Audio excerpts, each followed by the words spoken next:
Welcome back to The Rock Room and another episode of the Rock Your Divorce podcast, where we help men successfully navigate the divorce process in a healthy way. I'm your host, Stephen Valente. If you're like me, your mind is going to be racing with negative thoughts about the divorce. You may not know how to process or even control those thoughts when they're swirling around in your mind.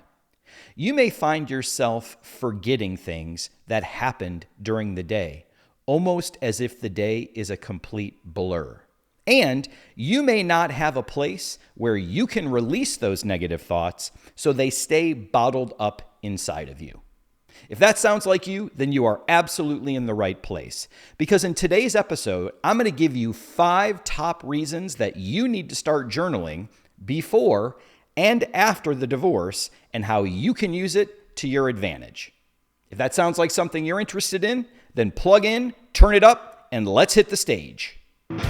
Okay, so as we talk about on this podcast, there are 7 key areas of your life that if you focus on them each and every day, just a couple key components of them, you will not only be able to navigate this divorce process in a healthy way, but you will absolutely be able to thrive after the divorce is done.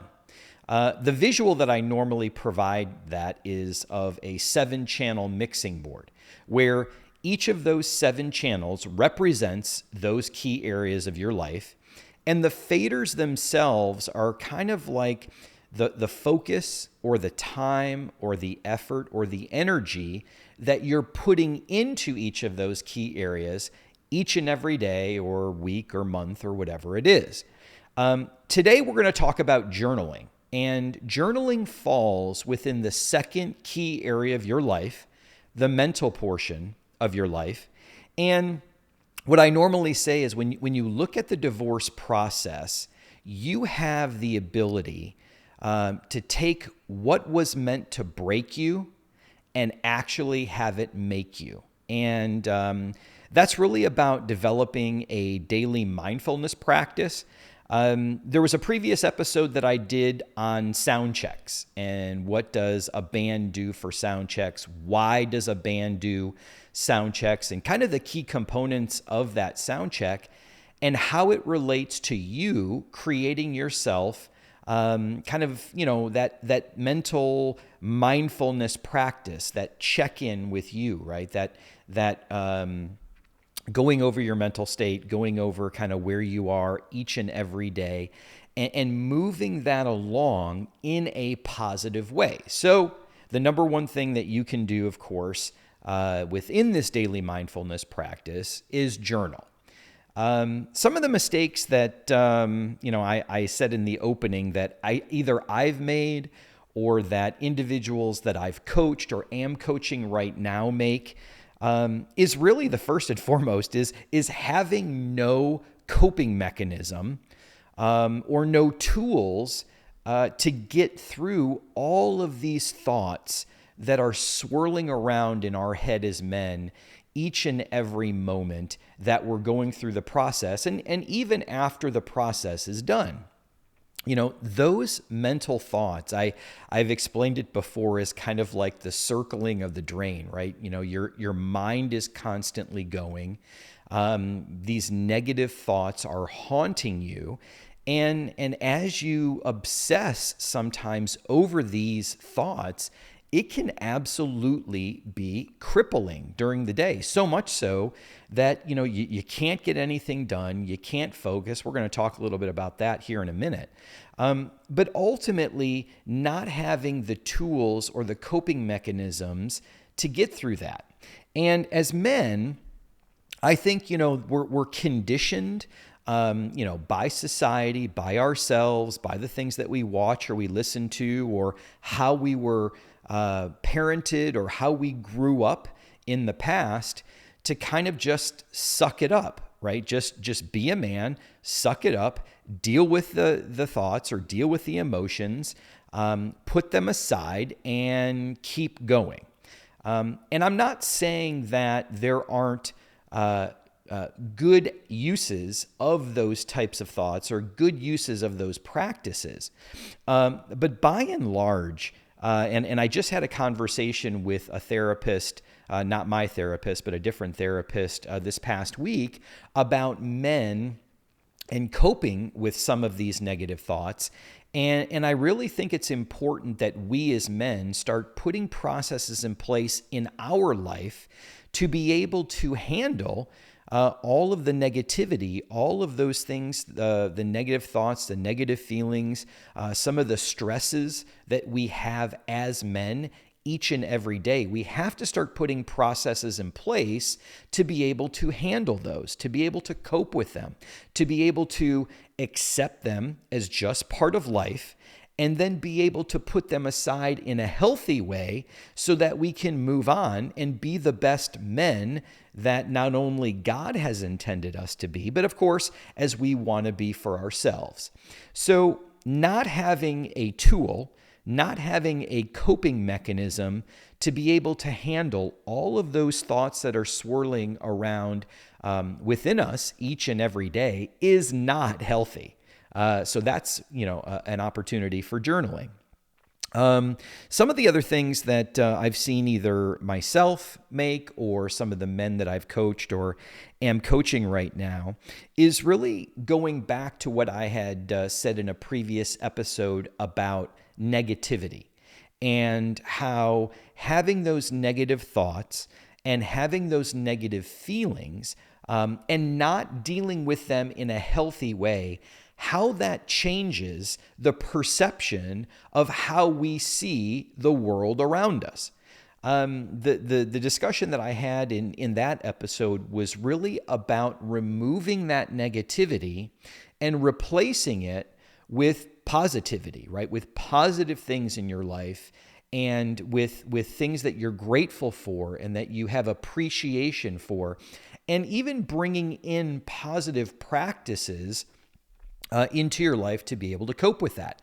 So if you haven't had the opportunity to go through that episode, it's called Murder Negativity. I encourage you to do so because it really is a two-step process.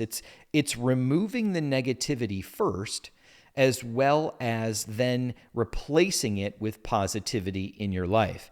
But if we still allow negative thoughts, negative feelings, some of these worst case scenarios that as men, we begin to allow to creep into our daily thoughts each and every day. Ultimately, what we're doing is we're inviting that negativity to just camp out in our brains, in our minds, in our consciousness, and sometimes in our subconsciousness. And we end up seeing the rest of the world and everything, pertaining to that, whether it's relationships with our children, relationships with our other loved ones or friends. It's the negativity that we bring into the world, into our careers, or into the communities that we serve if we're, volunteering. So having that change in mindset, being able to handle, being able to process all of these mental thoughts that are swirling around us or that bombard us each and every day during this divorce process is something that we can control, right? And as men, we need to be able to step up to recognize that, yes, it's 100% natural to have these negative thoughts, to play out these negative worst case scenarios up to a point, but then have healthy coping mechanisms to be able to identify what those thoughts are, to be able to process what those thoughts are, and then have a healthy outlet to be able to then put those thoughts aside. And journaling is just one of them. So I encourage you to go watch the episode Murder Negativity if you can. One of the other things that I found myself doing, and what you'll probably find yourself doing as well, is that there are days that go by that because of all of these thoughts that are going around in your head, or because of the chaos of the divorce process itself, right? What is expected of you? There's uncertainty. There's a belief that, certain things may or may not happen. And you begin to kind of romanticize or fantasize about things that may ultimately never happen, but it still circles in your head. It still causes high levels of anxiety or fear. Because you are not in control of this process a lot of the time, whether that's attorneys are going back and forth or ultimately a judge is making a decision on certain things, we have this tendency as men to go to the absolute and worst case scenario first and just sit there with it. And that is not healthy because ultimately, as I've said in the past, 99% of the time, those things that we manufacture as could be our reality never happen.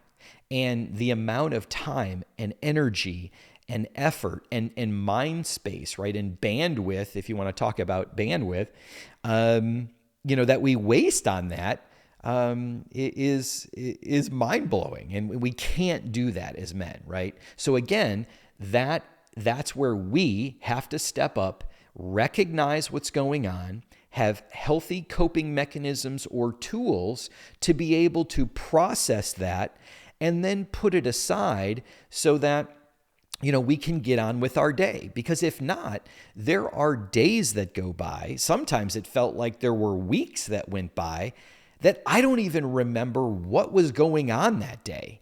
And thankfully, you can watch the episode that I have about set lists and creating agendas for yourself, a daily agenda, so that you have routines, so that you have habits that are all healthy, that are leading you down this path of a more healthy processing of the divorce process. But at the end of the day, there were still days and times I'm like, what the heck did I do today? Or, I would forget things, or my brain would be in this fog, or the day would be in a blur because I had so many other thoughts and emotions going on internally that I didn't know how to process them. I didn't know how to take them and put them aside so that I could go on with the rest of my day or with the rest of my week. So those are just a couple of the main mistakes that I see men making, or that I made myself during the divorce process, and how it affected my each and every day until I learned the process of journaling. And until I incorporated journaling into my daily mindfulness practice, right? And taking that second key component of your mental health and turning something into a positive, which is what I was able to do within my journaling process. So you're probably asking, okay, how does the practice of journaling, how does that mirror the life of a rock star? And if you are a rock star, how can you mirror what a real rock star does in the process of your journaling? So as we say on this podcast, you are absolutely a rock star. And although you don't feel like that now, or you may not feel like that when you've gone through the divorce process, I promise you that you will absolutely feel like that when you navigate it in a healthy way and you thrive afterward. So when comparing you as a rock star to real rock stars out there, and how does that journaling fit into mirroring the life of the rock star, I really want to bring up about 4 quick things that I want you to consider when it comes to the journaling process. The first one being, when you take a look at the life of a rock star in rock bands, it's really about songwriting and self-expression, right? So when you start taking a look at how powerful the process of getting your feelings, getting your thoughts and emotions out It's the same thing that a rock star does when it comes to song composition. And I know a couple songwriters here in Nashville, and in my conversations with them and the process of how they come up with songs, it's truly magic, right? It's being able to look at whatever topic or whatever life experience you've gone through and really apply a completely and totally different lens to that, and be able to express in any given way the feelings and the emotions that are going on not only in your minds but in your heart or whatever it is. And so when you take a look at journaling, I want you to see journaling as that same opportunity, that same creative space to take what is going on internally with you, right? Your thoughts, your fears, your hopes, your dreams, something that may be on your mind that hour or that day, and really be able to put, words to it, take those thoughts, take those emotions, and get creative with it, right? Get it out, bring it out into the world, not necessarily for the world to see, although there are situations where we have seen rock stars take horrible tragedies in their life or things that they have gone through that have not been good, and make a masterpiece out of that, right? We've also seen wonderful things, wonderful feelings, wonderful experiences that come from not only rock stars, but just artists in general, right? There are so many different artists, so many different performers out there, and they take their thoughts and their emotions and they get creative with those, and they put it out for the world to see, and ultimately they may end up as a masterpiece. But I want you to first see the journaling, like the songwriting, like the self-expression, like the creative process, to take what is going on internally with you, both mentally and emotionally, and putting an actual action to that, right? So that's the first thing when you take a look at how rock stars do that. I think the second thing, and I've talked about this in the past, is really about practice and routine, right? So when we talk about having a daily mindfulness practice, or we talk about utilizing that second key area of your life, the mental portion of your life, and really taking what was meant to break you. This divorce process is meant to break you, and having a healthy outlet, healthy tools, one of which is journaling,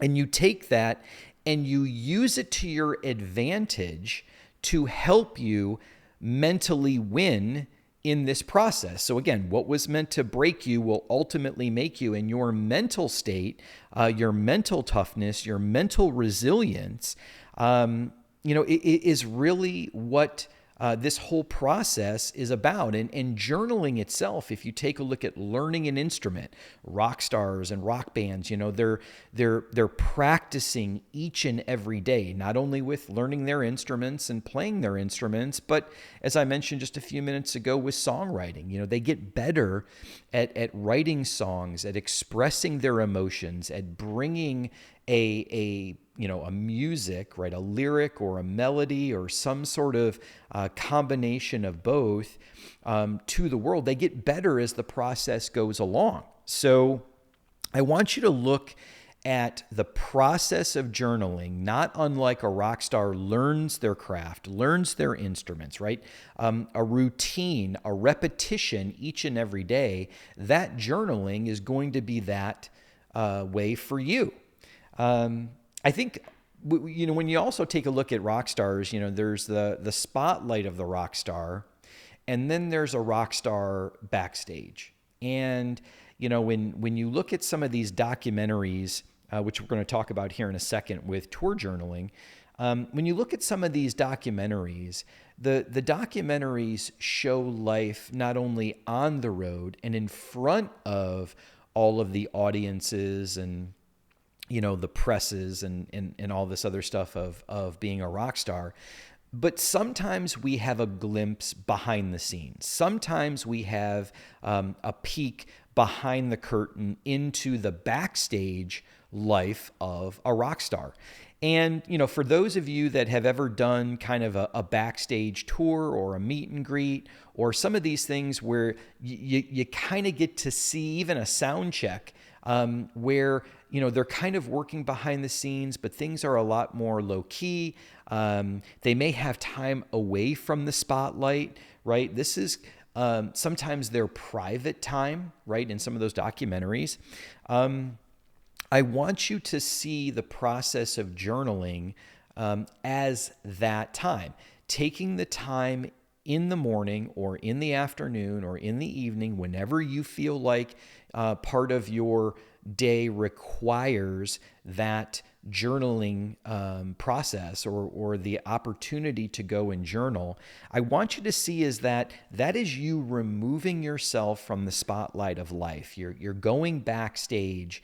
And you're dealing with the emotions, you're dealing with the feelings, you're getting creative with how you express and get those thoughts and those feelings out instead of allowing them to have all of that noise in your head, right? Have all the feedback in your head. So I think if you look at journaling as that, what I'll call like safe space or that private space for you to get some of these thoughts and feelings out.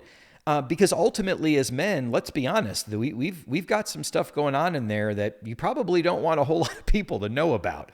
And we're all that way, right? The thoughts and the feelings that we have sometimes, when I was going through the divorce process, I would sit there for a second and just be like, oh, I can't even believe I'm having these thoughts or having these feelings, but they have to come out, right? In a healthy way, because what you don't want to do is you don't want to release those thoughts and those feelings in an unhealthy way. You don't want to, lash out at the world and do those types of things. But at the same time too, you cannot bottle things up. You absolutely cannot bottle things up because yes, you may be able to do that for a while, but ultimately it's going to blow up on you and it's not going to be good. Okay. So think of that as kind of that safe space, where you can retreat, you can get those thoughts and those feelings out, and you can deal with them in a more healthy way. I mentioned the tour journaling, and that's something that if you take a look at the comparison of a rock star and you as a rock star and in journaling, I mentioned documentaries, right? So there are a lot of documentaries out there about life on the road. You may be able to, in some of these streaming services, pick your favorite band, your favorite performer. And there's a lot of behind the scenes footage, not only on how albums are made or songs are written. They may show you kind of life on the road during a specific tour. All of those things are super interesting to see, that whole process come together. And I've talked about that a couple times in some previous episodes. But those are all meant to document life on the road, not only for the band themselves, but for the fans that follow this band or this performer. And as I said in the previous segment, when you take a look at sometimes during the day, you may not even remember what happened during that day, during that week, or during a certain time frame within your divorce process. And I think that the use of journaling, and we're going to talk about the top 5 reasons to do that here in a minute, but the use of journaling to kind of remind yourself over time, what was going on that day, what did you go through that day.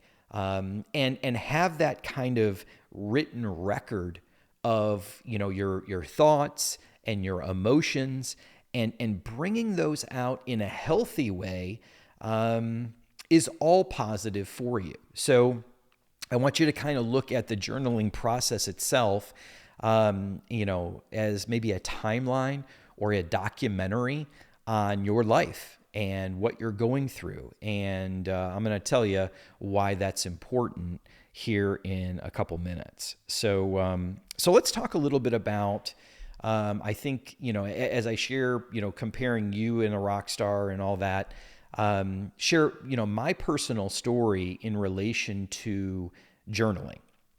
And one of the things that I did very early on was start the journaling process just to try to come to grips with what were the thoughts in my mind, what were the emotions that I was feeling, what were my fears, and all of that. And through the course of our divorce process was 15 months, start to finish. And during the process of that divorce, I actually filled almost 10 full journals, journal books, of the daily, right? Of the thoughts, of the emotions, of what happened that day. But I also, put in my fears, or what I was expecting, or things that happened during that. And one of the, I actually kept them, and I still have them. They're sitting on the bookshelf behind my desk in my office. And in coming through with the idea of Rock Your Divorce and all of that, when I did some of my own research on my own divorce, I had the opportunity to go back and reread. I made it a point to reread almost 10 journals. And it was really kind of therapeutic for me. First, to see the evolution of the man that started that process and where the process ended. So that was the first thing I'll talk about here in a second. The second thing was there were so many things that happened during that divorce process, that 15 months, that I completely and totally forgot about. And some of them were really, really positive, and some of them were not so positive. All right. And I had to take a look at the total body of work as this, 10 journals, as I was going through it, and really take it for what it is. And it's what I like to remind you all, each and every episode, that this is just a season of your life. It is not going to be your life in perpetuity, especially if you handle what you need to handle during the divorce process across those 7 key areas. You will, without question, you'll be able to navigate that process. But coming out of the process, coming out after everything is said and done, being able to look at my thoughts, look at my feelings, look at the fears and the hopes and the dreams that I had written down during those times, and be able to reread those now, it was a very surreal experience, because I kind of felt like I was reading the story first that I already knew the ending to. So when I looked back at those journals, as I read all of those, thoughts and fears and hopes and, the dailies that was going on, I already knew how it ended. So there was a lot less anxiety. There was a lot less fear. There were times that I looked back and really wished that I would not have spent all of that time, worrying or up late at night, or the fears and the doubts that I had, or, some of the other negative emotions, of course. I wish I wouldn't have wasted that time. Of course, now knowing the outcome of what that divorce is and seeing my life as it is today, thriving better than I could have ever expected, I kind of look back at those journals and wish I hadn't wasted all of that time worrying about things that never happened. So So I think, that's a perspective. I will tell you that in our divorce process, we did have a 3-day trial. And, not going into the details, utilizing those journals, and we're gonna have an episode about documentation and some of those things in certain types of divorces or certain types of mediations, or if you're in a high conflict divorce, or if you have some other divorce processes that require, whether it's evidence or documentation or whatever it is.